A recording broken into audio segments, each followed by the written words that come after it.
Hello, this is Margaret Ajibode, the STEM Positive Disruptor, and today I have a special guest on Mia's conversation, Katy Deacon.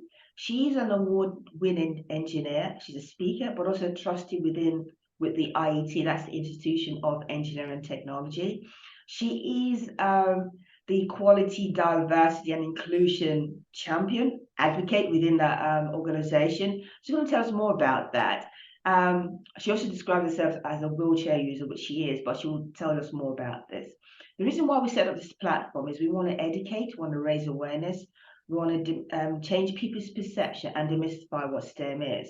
We want to show the diversity of people that work within our industry and the diversity of roles within our industry. So it's quite a brilliant place today because she is EDI advocate and she's also a neurodiversity champion as well. So then there's so much she's going to give to us because we, in the industry right now, there are lots of organizations who feel that EDI is not as relevant and they're struggling, they're ticking the boxes, but really their heart is not in it. But she's an expert and this is what she's doing within the IET. So she'll tell us more about that. We want to bring the public into our domain. We want to change. We want to get people to see what we do. We also want to make our industry more inclusive and accessible to everyone, especially our young people who are coming into industry. They have to feel welcome. And the reason why we do this and have this platform, we want to show people like Katy and what they do and how they're making a difference within their organizations as well. So without further ado, welcome. Thank you very much. So just a bit of an introduction to me. My name's Katy Deacon. I'm a fellow of the Institute of Engineering and Technology. That means I'm a chartered engineer and I've worked within industry for a long time and proven myself to my peers that I can obtain the rank of fellow. I'm a trustee of the IET and the chair of the EDI board. Which is amazing. And there's an awful lot that we're doing within the board to try and improve equality, diversity and inclusion. Just a bit of a background to me. I am a wheelchair user. I have multiple sclerosis. So my legs don't work anymore, my bladder and bowel don't work anymore, my left hand doesn't work anymore, and my left eye, you can see, doesn't work anymore. So I keep going. I think it's really important that I keep going because actually all the non-disabled people in the world don't understand what it's like for people like me unless people like me talk about it. So it's really important that people like me are there and are out there and talking about what inclusion means to them, because otherwise the world won't know. So I really appreciate you allowing me to come on today and to actually discuss it in more detail because it's really important that everybody knows. Totally agree. And you know what? And this is why we like Katy, you coming on board is showcasing the diverse people in our industry. And you're quite right about you have to be the face of change. And unless people see people like me, like you or like me, they won't have a perception of what it means to be in this environment. And this is what you're trying to say. This is what you're saying, basically saying, and what you're doing within the IET as well. That for change to occur, they have to have someone who represents that truth. And not all disabilities are obvious. There's some people, they're not. And this is when neurodiversity comes into play, and you talking about that as well is so important. So as an inclusion advocate and a neurodiversity champion, what does that mean in relation to what you do? Because there are lots of murmuring in the industry that says, well, we don't think it's really worth going on this journey, it doesn't make a difference. But why do you think it's so important, and what difference are you making within the IET? Having an inclusive culture is fundamental. If you do not have an inclusive culture, if you don't have neurodiverse people, if you don't have blind and deaf people, if you don't have people in wheelchairs and people with other complex needs, you only get a very slim selection of solutions. If you open up your diverse portfolio of work and workforce, it allows you to go into the realms of exploring what's possible and finding the different solutions that could be possible, because an able-bodied person who can walk around the streets has no clue as to how it feels for somebody like me who has to use a wheelchair. Of course. And so actually, if you have wheelchair users, for example, in your design team, they can provide you with the perspective that you need to be able to provide the solution that will work for everyone. I mean, in the UK, only 11% of the population are born with a disability. And by the time that you go through your working life, 24% acquire that disability. I'm one of those people. But by the time you get to your state pension age, we get to 45% of people have a disability. And by the time you get to 80 years old, we're getting to onwards of 60 people having a disability. So having inclusion and an inclusive space not as your priority, you're missing a trick, because you're missing out on so many people who can be part of your solution, who can purchase your products, all these things. It just does not make sense to have inclusion as your main priority. You know, I totally agree. And I think I do like what, because there's a comment I saw which says you try to promote inclusive thinking within the IET.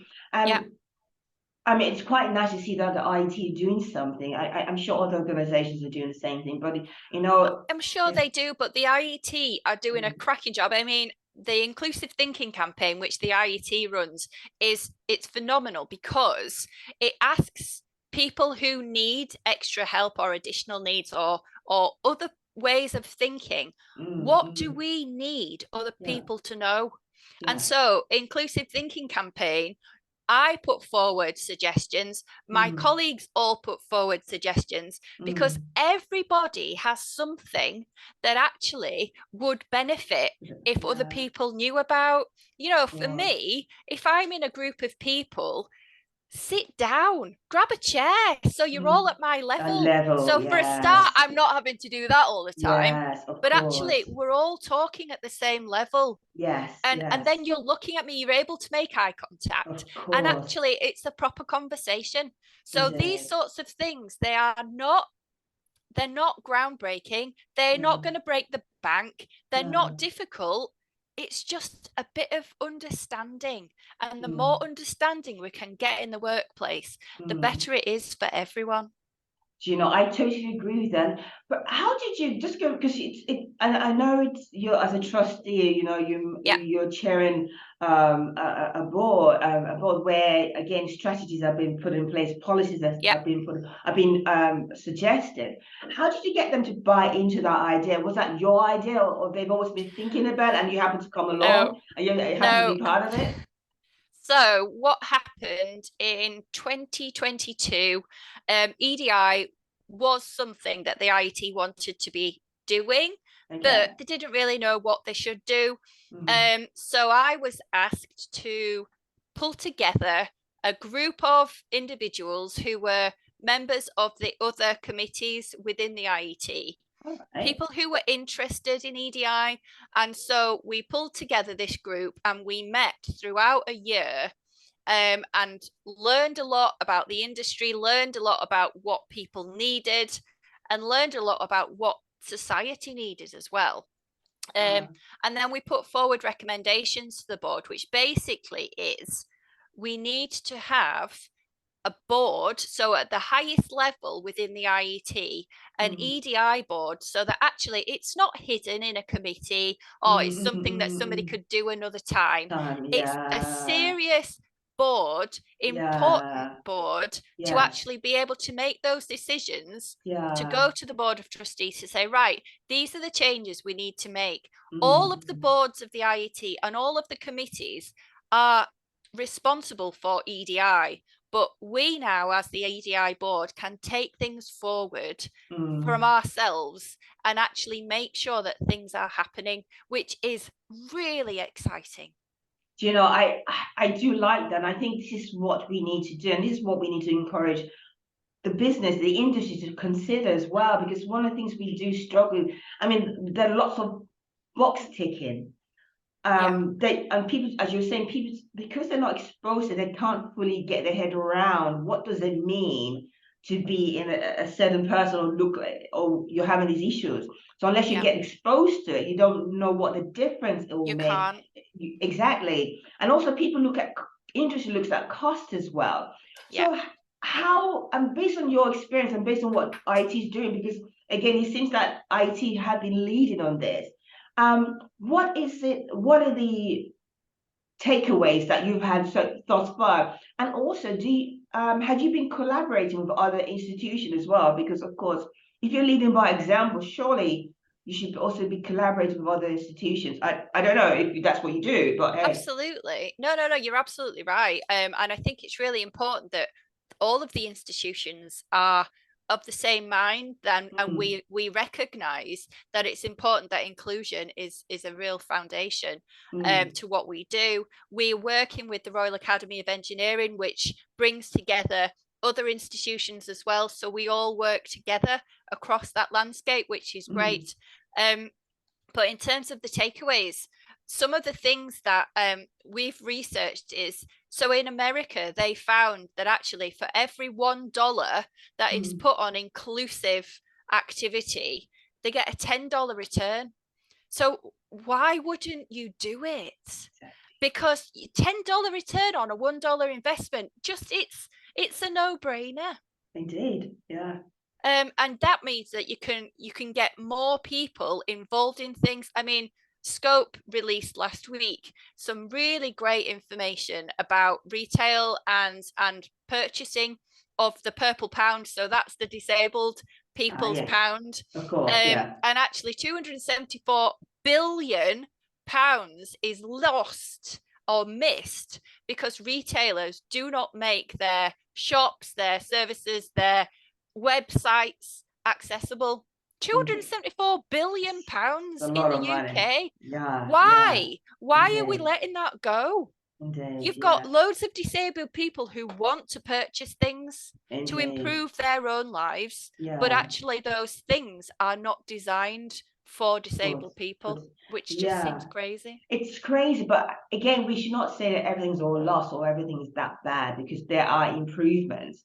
But you're right, we're still missing out. We're still not getting Yeah, in. But also, I think in a way, we can't, I mean, the industry itself has been built, the infrastructure of our society has been built from, I don't know, way back. And so lots of things have not been put in place to integrate that, to allow that. I'm not making excuses, but what do you think should be done? What should the government be thinking about? Because again, it's easier for us to say, well, you should do this, you should do that. But how can the government, as they are the ones, maybe put policies in, but what is it that you've seen that works in the IET that maybe there's some lessons learned that the government can start thinking about that they should be able to do to enable this to happen?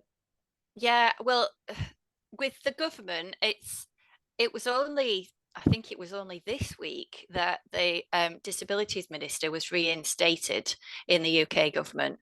I mean, it was a massive thing to have taken it away, and it made the disabled community feel less than awful because, well, we're not worth having a minister. Mm, So now we've got the minister again. I'm really hopeful that we'll be able to start making some sort of difference. But the thing is that we've got neurodiverse kids in schools, and yet it's not considered something that is welcomed, or it's considered something that is difficult to deal with. mm, Is that because neurodiverse children don't understand what's going on, or is it that the lessons are very strict, the curriculum does not allow for different thinkers or different type of thinking in that classroom, because the pressure is in the primary school to get to a SATs level, the pressure is in a high school to get to a GCSE I see level, level, of and course. anybody that is less than or not able to do it in that rigid way stays outside. that's a really bad way, because actually so many people could really progress better if we had a different way of welcoming those people, if we had a way of understanding their needs better, rather than it being, oh well, their special needs, they go outside. No, Yeah, welcome segregation them only in, happened. Yeah, yeah, engage them, and yeah. actually find out, because we found within the IET, in our neurodiversity and engineering and technology report, this was a year-long project that we did, talking Mm, to over and over to different neurodiverse people. mm, Actually, the end product, or the end findings that we got from that report, were that actually, if you treat everybody as an individual and mm, understand what they need, mm, mm. from a neurodiversity point of view, it's, you cannot treat everybody like that, because not Cool. everybody is like that. Like Some that, people are like no. that, some people are like that, and everybody's Cool. different. Of So course. treat them individually. Yeah. And but actually, all of the recommendations that came out, actually, if you did that for all neurodiverse people, but if you did it for all disabled people, and if you did it for all ethnic minorities or everybody else, everybody would benefit. Of So course, why yeah. aren't we enabling employers by their understanding, managers by helping them and training them, Mm. teachers by training them and helping them understand that actually it's not the kids that are being painful or Disrespectful, being yeah. disruptive, Mm. they just need it in a different way. Way. But you know, you made a good point. You said the IT have made an effort to know, to be exposed. They wanted to know more. They made time to find out. The school, the education system does not allow that because again, they're driven by outputs of National where curriculum, yeah. exactly. And also there isn't that understanding that you have, that the school, they don't have that. Not They every school can't. is They exact. can't, Yeah, because they're so rigidly trying to stick to the curriculum. They have to exactly. do each of these things, and that is the plan, the lesson plan they do for the whole year, and that's what they're going to do when. And if they miss it because somebody couldn't be feeling right or didn't deal with it, everybody's missed out, and it's very, very difficult. So what the solution is, I don't know. I'm not a teacher. I would not be good in that space. But what I do know is that if we can treat people as individuals and understand what their needs might be, that would be a better place to be. Totally agree, but as you're saying, they're driven by the national They are. curriculum. They're also driven by the fact that they are given outputs that they have to attain to. There are also issues about the time limit as well. They do not have the space and they don't have an understanding of it. So there are issues. So even though they've recently put the minister this week, last week or sometime, they have a new disability The new minister. disability minister, Is yeah. it to do with politics or is it because they really truly genuine me want to Exactly. I bring don't change? know. Exactly. So unless the drivers that are making decisions, the policy overall policies are infiltrating that decision downwards, we're going to have the same problem over and over again. It's We not keep going to change. it's not going to change, and also based on the IT works well because it's what they have decided to do, so they can see the difference. Some schools are making a difference because they have someone who understands that, who've been exposed to it, and they're in an influential position to bring those changes. But not every school has the opportunity. Not No. every school has that financial, to enable them to do that. So there are lots of so I know we can talk about this, and I know that there are lots of things we could do. But based on what the IT are doing right now, what would you say? Because yes, we do have this new minister come on board, but I'm not really sure why now? Why now? You've been in Why government for so now? Because they got rid of the minister and there was absolute uproar, which is why I think they've brought the minister back again. yeah, Um, okay, I okay, don't know. that's policy. I don't know. I don't know But much about the politics. So, yeah, but but I'm just sorry, glad that they've got it. We've got it again. exactly, and I think that again, because people, the government, some people within the industry do not really believe that EDI is really necessary. Yes, they will tick the boxes, but they're also fighting against it, resisting it in some ways. Yeah. So what would you say is a solution to move us forward? Because we can't, I believe mindset has to change. We also have to have people top down changing that, but also have bottom up changes as well. But what, based on your experience within IET, would you say is for us to be able to, for things to happen and to change in a positive way? Yeah, I think one of the things that we can do really well is share our knowledge and help each other and work collaboratively to be able to find the better solutions. I know that through my work with the IET, there are some companies that do an absolutely great job. And if they could share with other companies what has worked, that can then be spread around. Companies are up for trying to do that with EDI because it's helping, which is great. But that doesn't necessarily, that might help with the employee situation, but actually, what about the product? And how do we improve the products with EDI in mind so that actually we make the product better? Well, we do that by having a diverse group of engineers and scientists who can actually give their different perspectives. Because if you've got that diverse group of engineers and you're brave enough to have neurodiverse individuals, to have blind people, to have wheelchair users in your design team, you'll get such a special end product because you'll have all of those perspectives. And we've got, you know, from a top down, if we've got the real positive structure and a positive influence to say that diversity is welcomed and we will actually ensure that you have got what you need to be able to give your best to our organization, that would be a fantastic thing to do. Having that at the work level is great. If we could have that at the school level, that would be amazing. And I know some schools try their absolute hardest. I know most schools try their absolute hardest, but actually it's incredibly difficult. And if you've only got one, you know, SEN, so special educational needs person in the school, that's one person trying to advocate for all the kids that need that help. That's really hard, as well as another day job as well. Of course it is. You know, you're quite right. And I think in a way, it's that, I guess in a way, it's, and I go back to this change of the mindset.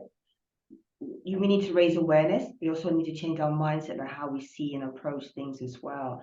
But I think also it's about us as a society working together to bring those changes, because these issues are now being highlighted, and it means that we then as society can do something, but we all have to work together to do that. We do, and culturally in the UK it's incredibly difficult because it's not too long ago that all disabled people were put into an institution and weren't seen. You know, so actually now everybody's in the community, which is brilliant.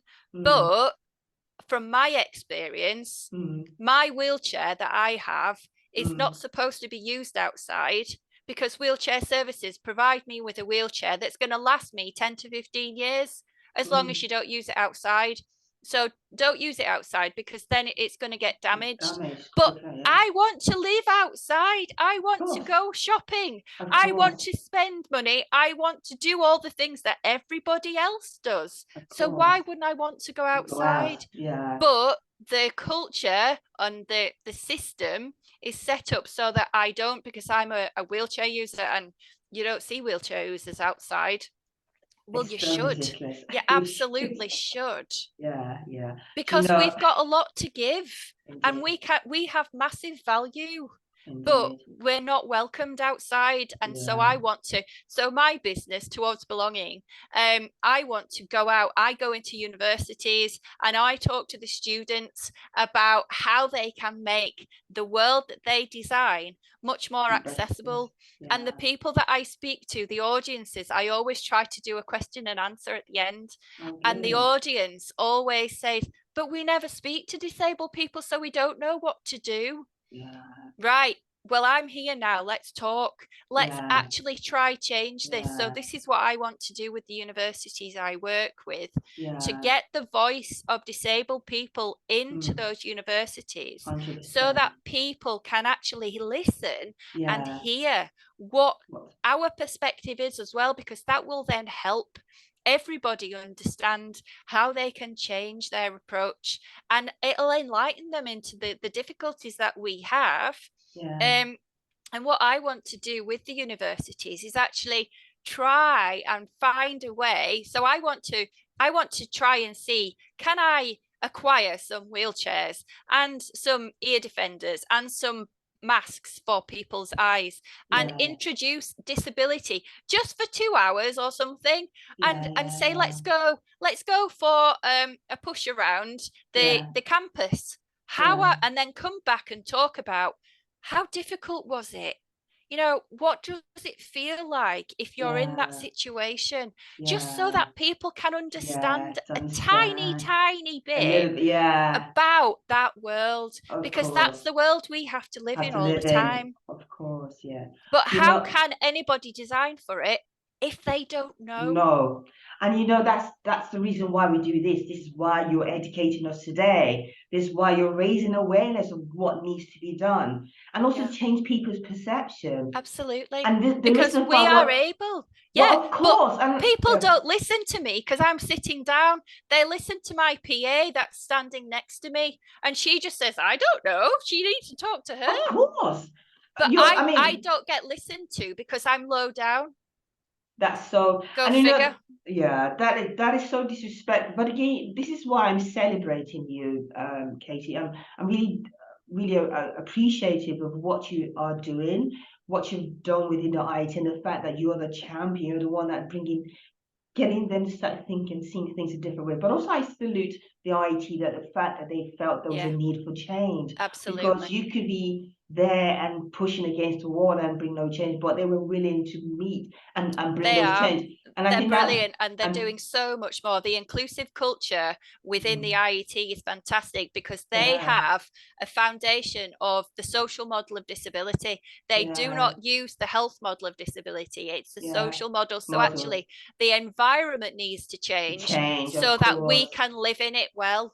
yeah, And so that's what they're wanting to do. So, the strapline for the IET is developing or building a better world for mm, everyone. And so it's indeed. building a better world so that we can all live in it in a Of better way. course, of course, and that's what it should be all about. And I do appreciate you. I do celebrate. I'm so grateful for you to come on board because you've taught me a lot. But I think also the work you're doing behind the scenes, and going into universities and showcasing what's important, but also it's about shutting, your education all the time, because people sometimes, as you're saying, we went and they say, oh well, we've never been in contact with a disabled person. But sometimes people look at the physical, but there's also that invisible disability, and we talk about neurodiversity. Absolutely. And I think it's that knowledge, sharing that knowledge across the board will make a huge difference. But I Yeah. also hope this new minister, whatever. Okay, I'm not saying nothing. I say nada because I have my opinion, and I think you don't want to hear my opinion about him. But again, we have to encourage that they will start listening to yourselves and other people who are champions behind the scenes to bring change into the Yeah. environment itself. So Yeah. I can talk with you all day. I love your energy. I love what you're doing. I love the impact you have on me today is just amazing. You are an inspiration, and you're also a role model as well. And I love the fact that you are okay to be open about how you're feeling and what you're doing. And what happens again, that people need to speak to you, not have to speak to the PA. Why? Absolutely. Yeah. You're just as valuable as anybody else. Just Yeah. because you're sitting down does not mean that you don't have a voice. Oh gosh, when I go into a hotel, I go up to check in at the hotel, and the person behind the desk talks to Andrea. I ask a question, they talk to Andrea. That's so disrespectful. And so she turns around, so they have to talk to me. I Good. go to pay for something at a checkout, and they give the change to my child. That's so disrespectful. I know, again, we have to educate, and this is what you're doing. So that's why I'm celebrating. And I thank you so much for coming on board and just having a conversation with us. You're very welcome. I really appreciate you, and I really celebrate what you're doing and what I know you're going to do great things. And also, I hope that you also be able to collaborate directly with other institutions within the UK as well. Absolutely. Because sometimes I'm grateful for what the Royal Academy of Engineering are doing as well, but I think sometimes you need to speak to those in a different way as well, the other institutions as well, because we need to bring everyone together so they can see things that the IET doing and maybe take away some things that you're doing that are going to also help them as well. So yeah. Well, thank you so much. I appreciate you. Thank you. Thank you. Thank you for having me. No problem. Again, this is Margaret Ajibode, the STEM Positive Disruptor, and today my special guest, Katy Deacon. She's an amazing woman. You have to listen to this podcast. Please subscribe. Please like, comment, and share with your network as well, because again, we want to make our environment inclusive. We want to make our society a more inclusive and accessible one, where, especially where the science, technology, engineering, mathematics industry is concerned, we want to showcase the diverse roles, the diverse people working in our industry, and what they're doing and what changes they're making in a positive way. So please listen to this podcast and share with your network. So thank you.